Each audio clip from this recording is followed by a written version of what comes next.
Hey guys, today we're going to be using the console to data log and monitor the SR20.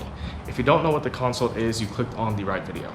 This thing right here is the Nissan console interface, or the Nissan console cable, a bunch of different names, but this is basically the juice.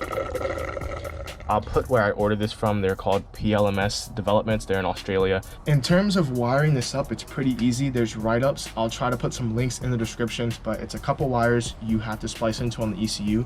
However, if you do have a Wiring Specialties Pro harness, it already comes with a console plug. And so I was very lucky. I have a Wiring Specialties Pro harness, and I just had to clip these two connectors together, and my console's plugged in. This is a printer cable. This obviously disconnects from the actual interface. We're gonna get into the interface in a second here. Physically, that's all console is. It just plugs into the connector if you have it. If you don't, you splice and make your own. It's pretty easy. There's forum write-ups. Digitally, we're gonna hop into my laptop. You do need Windows. If you have Mac, you'd have to have a program that converts your Mac software or operating system to Windows. There's a couple things you can do. The biggest ones would be to monitor all your sensors, and the second one is to check codes. So I checked codes. I had a NOx sensor code. If you follow my Instagram, which is going to be on the screen, I replaced the NOx sensor, and so we're going to be taking this out, verifying that the NOx sensor circuit code is gone, and we're going to go on a little test drive because the NOx sensor circuit will pull timing every time you get in a boost, and it will stop the car from running right. So we're going to test drive it, make sure everything's running good, and you guys will be able to see how console works. All right, so here is my Windows laptop. In terms of drivers and stuff, when you get the console cable, it'll have a whole paper telling you exactly what to do. So we're not going to go too in-depth with that, but I will link a video down below on how to install everything from scratch. I already have NissanDataScan installed. It's this thing right here.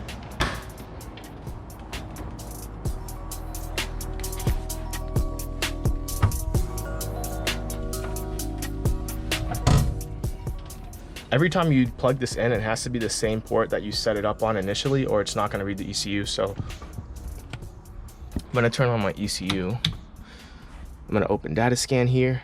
All right, I'm going to hit connect, and you're going to see on the bottom right here, it's starting to connect. So now it's connected to the ECU. There's so many things on here. I'm just going to quickly go over the gist of the most basic helpful things. So first off, you have data display. This is customizable. You can see RPM, timing, water temp. Some of these don't work because I don't have the stock OEM sensors. Injector duty cycle, injector timing, throttle position. So this is me going full throttle, and then that's off throttle. On the bottom here, you have a bunch of things. You can see that TPS sensor knows when it's open and closed. The car's not running right now, so obviously you're not going to see too much. O2 sensor, the stock one of the turbo elbow reads. You got timing readouts. We have active data logging, which I'll go into that later.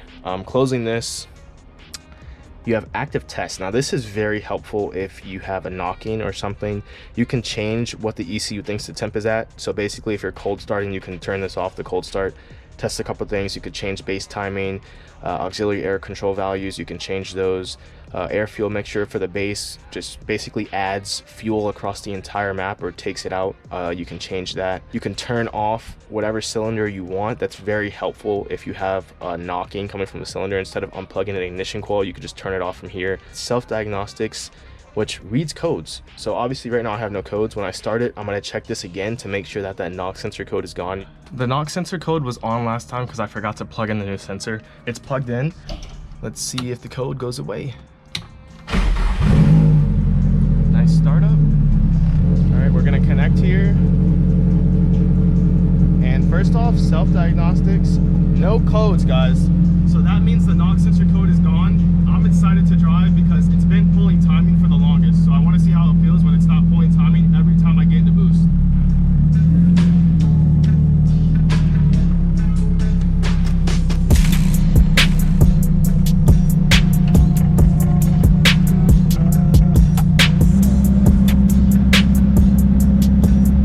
So you can see now we're about to start our first data log.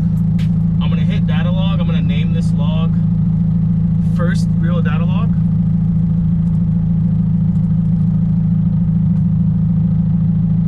And I'm going to start that. I'm going to put this over here, covering some stuff that I don't need to see.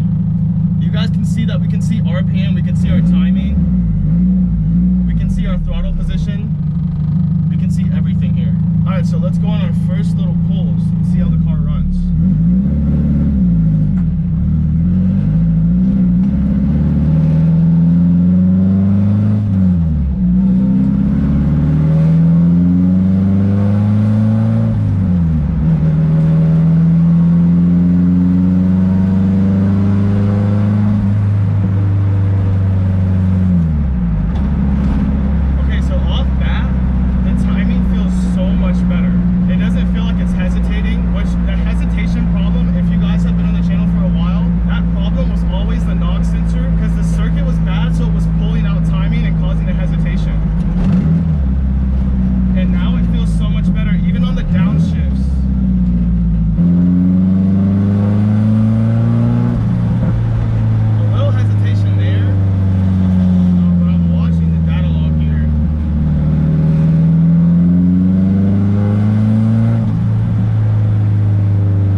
because I don't think I've ever taken this car to 100% throttle. Later on, you guys will see that I can monitor and replay TPS, timing, throttle position, RPM, all that good stuff. I want to see if I'm hitting 100% throttle or not.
Fixed the issue with the knock. I had a cracked knock sensor. Make sure you follow my Instagram. I'm posting all that stuff there. It's already there.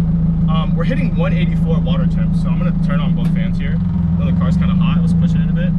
We're gonna get into like real good detail about what that data log is, and we're gonna go over it together. Let's head back to the shop. It's kind of hot. 186. I don't like that. Let's go.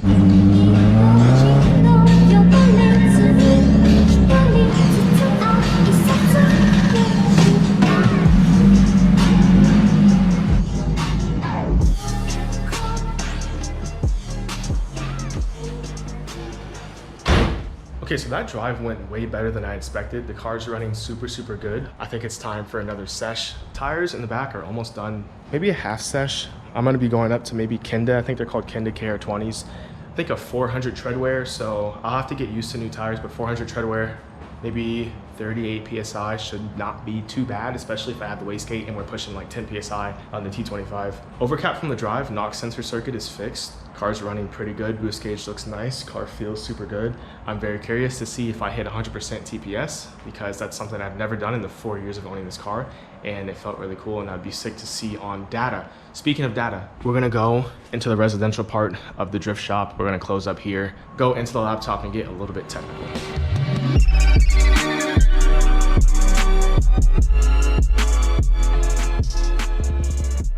Okay, so we're here in the residential part of my drift shop. All right, so hopping into the laptop, we have a log analyzer and we have data replay. The first one we want to do is log analyzer. That'll let us really go in depth with everything we've recorded. We're gonna click open here. You guys know which one I'm gonna click first. And from here, I'm able to select what I want to put on the graph, and I can select which graph to put it on. So first thing I'm going to select obviously is RPM. I'm curious what we got up to. As you can see here, if I click and I scroll, I can top left see that RPM live as I go through this data log, and I can also zoom in, zoom out. So I think that's fine. This is going through the gears here. So this mountain right here, that is our full throttle pull. That's the pull we did. And those RPMs look high, so let's see what we got up to. 4, 5, 6. Wow. 6.4 at the highest. The most interesting part is going to be throttle right here. It's not measured by percentages, it's measured in voltage. Max voltage the throttle sees is maybe like 4.28 volts. But since we have the graph, we'll see if it's flat out. But we want to see a ceiling here. So a ceiling will show us that we're at 100%. And we didn't hit any ceilings. That is so interesting. So this is climbing, climbing, climbing, climbing, climbing. Wow. Wow. Wow. Okay, so let me explain why this is crazy. I was pushing on the throttle, and the most we saw, a little over half throttle, which is just insane to think about if we're drifting and we're actually hitting 100% TPS. That would just, I feel like the car would be so responsive. That's pretty cool.